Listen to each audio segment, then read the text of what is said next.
స్థానిక ఎంపీ మిథున్ రెడ్డి పర్యటిస్తే ఒక్కసారిగా చుట్టుముట్టినటువంటి టీడీపీ అల్లరి మూకలు ఏదైతే దాడి చేసిన ఘటన రాష్ట్ర వ్యాప్తంగా ఉన్నటువంటి ప్రజలంతా గమనించారు. రైతుల ముసుగులో ఈ యొక్క టీడీపీ చేస్తున్నటువంటి డ్రామాను ప్రజలు గుర్తిస్తున్నారు. వైఎస్ఆర్ కాంగ్రెస్ పార్టీ నాయకులను టార్గెట్ చేసుకుని కేసులు నమోదు చేశారు. సార్, ఏ విధంగా చూడాలి సార్ రైతుల ముసుగులో టీడీపీ రాజకీయం చేస్తా ఉంది? ఇది ప్రధానంగా జగన్మోహన్ రెడ్డి గారు అధికారంలో దిగిపోయిన తర్వాత రాష్ట్రంలో ఏ విధంగా శాంతి భద్రతలు కాపాడబడుతూ ఉన్నాయో చంద్రబాబు నాయుడు ప్రభుత్వం, ఇందాక మీరు చెప్పినట్లు ఆ రెడ్ బుక్ దానికి సిద్ధం అని చెప్పి ఆ పోస్టర్లే తెలియజేస్తూ ఉన్నాయి. ప్రతి చోట కూడా ఈ విధంగానే జరుగుతూ ఉన్నాయి. మరి ఇంపార్టెంట్ లీడర్స్, అందులో ఒక పార్లమెంట్ సభ్యుడు తన నియోజకవర్గానికి పోతే దాని మీద ఇంత పెద్ద రాద్ధాంతం చేసి మనుషులందరినీ కొట్టి రాళ్లతో దాడి చేసి ఒక మాజీ ఎంపీ ఇంటి మీద చిన్న పిల్లలు ఉండాలని కూడా గుర్తించుకోకుండా దాడి చేసి అక్కడున్న బండ్లన్నీ కూడా రాళ్లతో కొట్టేయడము, పెద్ద పెద్ద రాళ్ళు వేసి వాటిని ఉపయోగంకి పనికి రాకుండా చేయడం, అదేవిధంగా బండ్లు కాల్చేయడం, ఇవన్నీ కూడా చేశారు.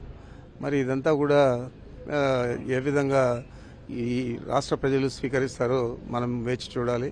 మరి ఇలాగా కొనసాగితే తప్పకుండా ఇది బీహార్ కాదు, మరి ఏ రాష్ట్రంలో కూడా అగ్రస్థానంలో ఇది శాంతి భద్రతల విషయంలో ఆంధ్రప్రదేశ్ అగ్రస్థానంలో ఈ భారతదేశంలోనే నిలుస్తుంది.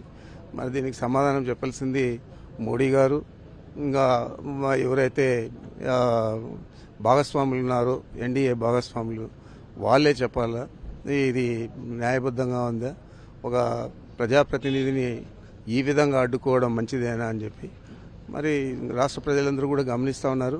రాబోయే రోజుల్లో ఏం జరుగుతుంది అనేది ఈ రాష్ట్ర ప్రజలే నిర్ణయిస్తారు. వాళ్ళే దాడి చేసి మళ్ళీ ఎంపీ పైన, మాజీ ఎంపీ పైన, మిథున్ రెడ్డి గారి పైన, మాజీ ఎంపీ రెడ్డప్ప పైన, మొత్తం వైఎస్ఆర్ శ్రేణుల పైన 74 మంది పైన కేసులు నమోదు చేశారు. దీని యొక్క చూస్తా ఉండండి, రెడ్ బుక్ రాజ్యాంగం అమల్లో ఉందని చెప్పుకోవాలి. ఏ విధంగా చూడాలంటారు? ఇది పెద్ద ఆశ్చర్యకరం ఏం కాదు. దాడి చేసేది వాళ్ళే, కంప్లైంట్ ఇచ్చేది వాళ్ళే, కేసులు పెట్టేది కూడా వాళ్ళ తరఫునే పోలీసులు కూడా వ్యవహారం చేస్తూ ఉన్నారు. పోలీసులు కూడా నిన్న మీరు చూశారు, ప్రేక్షక పాత్ర వహిస్తూ ఉన్నారు. అదే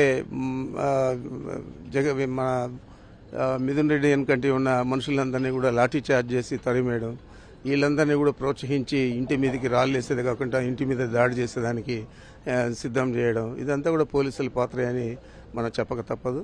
పోలీసులు కూడా ఈ విధంగా వ్యవహారం చేయడం అనేది మొట్టమొదటి చూస్తా ఉన్నాం. దాదాపు 50 సంవత్సరాలు రాజకీయాల్లో ఉన్నాను.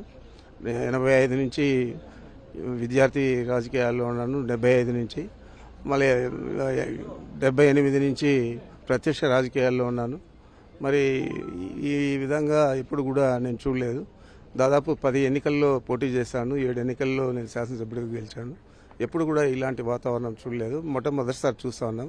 మాకు ఇదేం కొత్త కాదు, అనేక ఒడిదుడుకుల్లోనే రాజకీయాలు చేశాం. ఇప్పుడు కూడా ఇది ధీటుగా ఎదుర్కొనేదానికి సిద్ధంగా ఉన్నాం. సార్, పొంగనూరు ఎమ్మెల్యేగా మీరున్నారు. ఈరోజు పొంగనూరు కూడా రాజంపేట ఎంపీ పార్లమెంట్ సెగ్మెంట్లోనే ఉంటుంది. ప్రజాప్రతినిధుల్ని నియోజకవర్గాల్లో పర్యటించుకుంటూ అడ్డుకుంటున్నారు. ఈ యొక్క రాజకీయ వైఖరి చూస్తా ఉన్నట్టు కక్ష సాధింపు పొంగనూరు పైన ఎందుకు పెట్టారనుకోవచ్చు?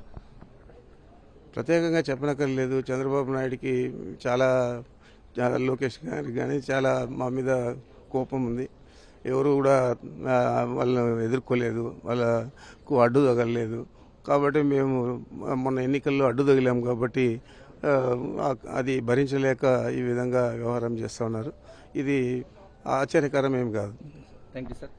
రాష్ట్రంలో రెడ్ బుక్ రాజ్యాంగం నడుస్తోందంటున్నారు మాజీ మంత్రి, పొంగనూరు ఎమ్మెల్యే పెద్దిరెడ్డి రామచంద్రారెడ్డి. ప్రధానంగా ప్రజా సమస్యలపై నిత్యం పోరాటం చేసేటువంటి తమ నాయకులను ప్రధానంగా ఇబ్బందులు పెడుతున్నారంటూ ఆగ్రహం వ్యక్తం చేస్తున్నారు. ప్రధానంగా పొంగనూరు పార్లమెంట్ సెగ్మెంట్లో రాజంపేట ఎంపీ పర్యటిస్తున్నటువంటి నాయకుల పైన కేసులు నమోదు చేస్తూ ఉన్నారు. రాజకీయంగా పోలీసులు కూడా ఏకపక్షంగా వ్యవహరిస్తున్నారంటూ ఎమ్మెల్యే పెద్దిరెడ్డి రామచంద్రారెడ్డి తీవ్ర ఆగ్రహం వ్యక్తం చేస్తున్నారు. కెమెరామెన్ ఎల్లైతో విజయమూర్తి, సాక్షి టీవీ.